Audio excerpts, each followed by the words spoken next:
Welcome to நம்ம வீட்டு திரை ரிவ்யூ.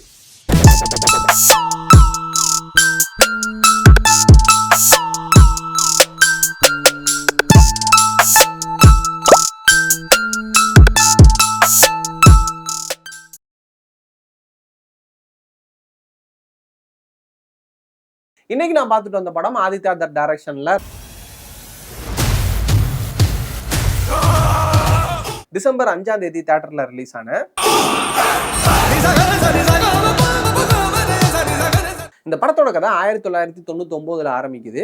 அப்ப நடந்த ஃபிளைட் ஹைஜாக்கு, அதுக்கப்புறம் 2001 நடந்த பார்லிமெண்ட் அட்டாக்னு இந்த தீவிரவாத தாக்குதலுக்கு அப்புறமா இந்தியன் கவர்மெண்ட் துரந்தர்ன்ற ஒரு மிஷனை வந்து ஸ்டார்ட் பண்றாங்க. அந்த மிஷன் என்னன்னா, தீவிரவாதத்தை தூண்டுற பாகிஸ்தான்ல இருக்கக்கூடிய அந்த கிரைம் சிண்டிகேட், அந்த லோக்கல் கேங்ஸை அழிக்கிறது தான். அதுக்காக ஹீரோவை அங்க அனுப்பி வைக்கிறாங்க. ஹீரோ அங்க போய் அவங்கள ஒரு ஆளா மாறி அந்த மிஷனை எப்படி கம்ப்ளீட் பண்றாரு அப்படின்றது தான் அந்த படத்தோட மீதி கதை. உரி சர்ஜிக்கல் ஸ்ட்ரைக் டைரக்ட் பண்ண ஆதித்யா தரோட 2வது படம் தான் இந்த துரந்தர். அதுவும் ஒரு ரியல் இன்சிடென்ட்டை பேஸ் பண்ண படம். இதுவும் ரியல் இன்சிடென்ட்ஸை பேஸ் பண்ண ஒரு படம் தான். என்ன அந்த படம் டியூரேஷன் கம்மி, ரொம்ப விறுவிறுன்னு போயிடும், செம்ம இன்ட்ரெஸ்டிங்காக இருக்கும். ஆனால் இந்த படத்தோட டியூரேஷனே 3.5 மணி நேரம். அதுக்காக டியூரேஷன் வந்து ஒரு பெரிய குறையா நான் சொல்ல மாட்டேன். ஏன்னா படத்துல பல விஷயங்கள் இருக்கு, அது எல்லாத்தையும் சொல்றதுக்கு இந்த ஒரு டியூரேஷன் தேவைப்பட்டிருக்கு. எக்ஸப்ட் ஹீரோ ஹீரோயினோட அந்த ரொமான்டிக் சீன்ஸ் ஒன்று ரெண்டு தவிர்த்து மற்ற எந்த சீன்ஸுமே அன்வான்ட் சீன்ஸ் கிடையாது. தேவையில்லாத ஹீரோ பில்டப்ஸ், ஹீரோயிக் மொமெண்ட்ஸ்னு எதுவுமே இல்லாம படத்துக்கு என்ன தேவையோ அதை ரியலாகவும் ராவாகவும் ப்ரெசென்ட் பண்ணியிருந்தாங்க. அதை சொன்ன விதம் மேபி ஸ்லோவா இருக்கலாம், பட் படம் செம்ம இன்ட்ரெஸ்டிங்காக தான் இருந்துச்சு. முக்கியமாக இந்த ஸ்பை த்ரில்லர் படங்கள்ல ஒரு சில விஷயங்கள் நமக்கு புரியாது, பட் ஆனால் இங்கே அப்படி இல்லை. எல்லா விஷயங்களுமே ஓரளவுக்கு கிளியராக நமக்கு புரிய வச்சுருந்தாங்க. அந்தளவுக்கு அவங்களோட நரேஷன் ரொம்ப கிளியராக இருந்துச்சு. அவங்களுக்குள்ளே நடக்கக்கூடிய அந்த கான்வர்சேஷன் வந்து கொஞ்சம் ஸ்லோவாக போனாலும் ரொம்ப நேச்சுரலாக இருக்கும். அடுத்தடுத்து என்ன நடக்க போகுது அப்படின்ற ஒரு கியூரியாசிட்டி வந்து கடைசி வரைக்கும் அப்படியே மெயின்டைன் பண்ணிகிட்டே இருப்பாங்க. அப்படியே ஆக்ஷன் சீக்வன்ஸ் போகும்போது நம்மளே வந்து கண்ணை மூடி போதுண்டான்னு சொல்கிற அளவுக்கு பயங்கர ராவா ப்ரெசென்ட் பண்ணியிருந்தாங்க. அதே மாதிரியே நிறைய இடங்கள்ல இந்த ஓல்டு சாங்ஸ் எல்லாத்தையுமே பிளேஸ் பண்ணி அந்த சாங்ஸ் கூட நம்மளை வைப் பண்ணவும் வச்சுருந்தாங்க. அதுக்காக ஹிந்தி பாட்டு கேட்டவங்க, படம் பார்க்குறவங்களுக்கு மட்டும்தான் அது தெரியும்னு இல்லை. அது நம்ம கேட்டிருப்போம் அந்த பாட்டை. அப்படி கேட்கலன்னா கூட அந்த பாட்டு கூட நம்ம வந்து வைப் பண்ண ஆரம்பிச்சிருவோம். முக்கியமாக இந்த ஹவா பாட்டு வரும்போதும் சரி, இந்த சம்பா ஹோ ஹோ பாட்டு வரும்போதும் சரி, செம ஒரு வைப்பாக இருக்கும். அதே நேரத்தில் ரியல் ஃபுட்டேஜஸை அங்கங்கே பிளேஸ் பண்ணி நமக்கு ஒரு இன்டென்ஸ் ஃபீலையுமே கொடுத்துருப்பாங்க. முக்கியமாக அந்த தாஜ் அட்டாக் நடக்கும்போது அவங்களுக்கு இடையில நடந்த அந்த கான்வர்சேஷன்ஸை அப்படியே ஸ்க்ரீனில் வந்து சப்டைட்டில்ஸாக போட்டிருந்தது. அதை வந்து ஒரு இன்டென்ஸ் ஃபீலோடய நம்ம அப்படியே படிச்சுக்கிட்டே இருப்போம். அதெல்லாம் பார்க்கும்போது பயங்கரமாக இருந்துச்சு. அட்லாஸ்ட் 3.5 மணி நேரம் ஒரே இடத்துல உட்காந்து படம் பார்க்குறதுன்றது சலிப்பு தட்ட தான் செய்யும். பட் கொஞ்சம் பொறுமையாக அது கூட கனெக்ட் ஆகி ட்ராவல் பண்ண ஆரம்பித்தோம் அப்படின்னா அந்த ஒரு இன்ட்ரெஸ்டிங்கான ஒரு ஃபீல் வந்து கண்டிப்பாக த்ரூ அவுட் த ஃபிலிம் இருக்க தான் செய்யுது. டெக்னிக்கலாக படம் பயங்கர ஸ்ட்ராங்கு. முக்கியமாக விகாஸோட சினிமோட்டோகிராஃபி அல்டிமேட்டாக இருந்துச்சு. அந்த பீரியடை ரொம்ப ரியலாகவும் ராவாகவும் நமக்கு ப்ரெசென்ட் பண்ணியிருந்தாரு. அதே மாதிரி ஆர்ட் டிபார்ட்மெண்ட்டோட ஒர்க்குமே வேற லெவலில் இருந்துச்சு. குறிப்பாக மார்க்கெட் சேஸ் சீக்வன்ஸ் ஒன்று வரும், அது கூடவே சில மர்டர்ஸும் நடக்கும். அது எல்லாத்தையும் பேரலாக அதை எடிட் பண்ண விதம் செம்ம இன்ட்ரெஸ்டிங்காக கொண்டு போயிருப்பாங்க. குறிப்பாக அந்த ஒரு ஆக்ஷன் பிளாக்கை.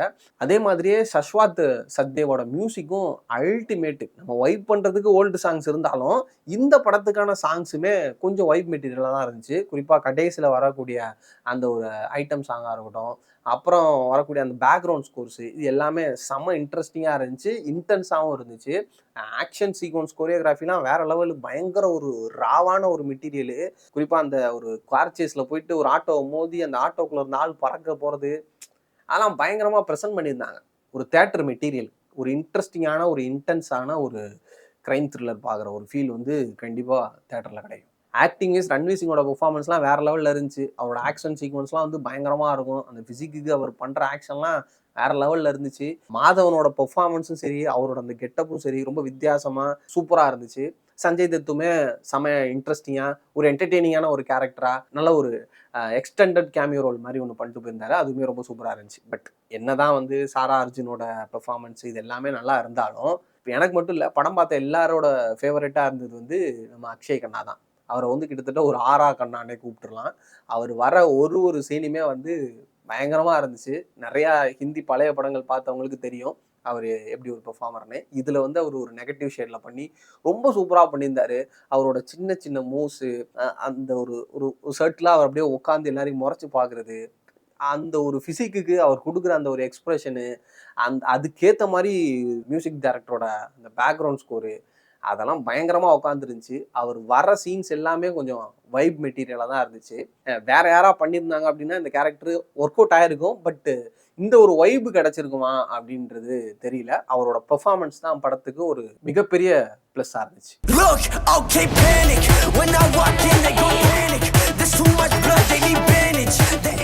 மொத்தத்தில் இந்த துரந்தர் என்னை பொறுத்தளவுக்கு லென்த்தி டியூரேஷனாக இருந்தாலும் ஒரு இன்ட்ரெஸ்டிங்கான ஃபிலிமாக தான் இருந்துச்சு. மேபி செகண்ட் பார்ட் வந்து இந்த அளவுக்கு லென்த்தான டியூரேஷன் இருக்காதுன்னு நான் நினைக்கிறேன். ஏன்னா சொல்ல வேண்டிய விஷயங்கள் எல்லாத்தையுமே வந்து கிளியர் கட்டாக என்னென்ன கேரக்டர்ஸ் இருக்காங்க என்ன ஏதுன்றதை இந்த பார்ட்லேயே வந்து சொல்லி முடிச்சிட்டாங்க. ஸோ அடுத்த பார்ட்டு கொஞ்சம் கிறிஸ்ப் பண்ணி இன்னும் இன்ட்ரெஸ்டிங்காக பண்ணாங்கன்னா பயங்கரமாக இருக்கும். இந்த படம் ஹிந்தியில் தான் தேட்டரில் போய்கிட்டு இருக்கு. பார்க்கணுன்னு விருப்பப்படுறவங்க தாராளமாக தேட்டரில் போய் பாருங்கள். செம்ம ஒரு இன்ட்ரெஸ்டிங்கான ஒரு தேட்டர் எக்ஸ்பீரியன்ஸாக இருக்கும் இந்த படம். அதே மாதிரி இந்த படம் வந்து 18+. ஸோ 18 வயசுக்கு மேலே இருக்கிறவங்க தேட்டருக்கு போய் பாருங்கள். 18 வயசுக்கு கீழே இருக்கிறவங்க நாட் அலவுடு. அதே மாதிரியே 18 வயசு மாதிரி தெரியாதவங்க வந்து கையில் ப்ரூஃபோடு போயிருங்க. அப்புறம் வெளியே துரத்தி விட்ருவாங்க நீங்கள் சின்ன குழந்தை அப்படின்னு சொல்லி.